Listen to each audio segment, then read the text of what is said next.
I think when it comes to Fitout, not everybody's first of all aware that they can finance Fitout projects. You know, they're aware that they can finance large pieces of capital machinery, vehicles, you know, assets like that. But we can actually finance 100% of a Fitout project.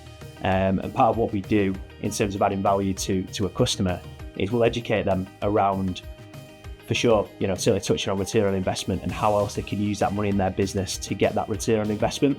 You know, an example is we had a client near Manchester a couple of years ago, and they were looking at a Fitout project. I sat down with the FD and they wanted the space, they really wanted to do the space, but the bottom line was that 200k project they could put into stock at 40% return on investment, and it was a really tough justification for them to move sites, have a lot of disruption potentially, and also not get the return on investment.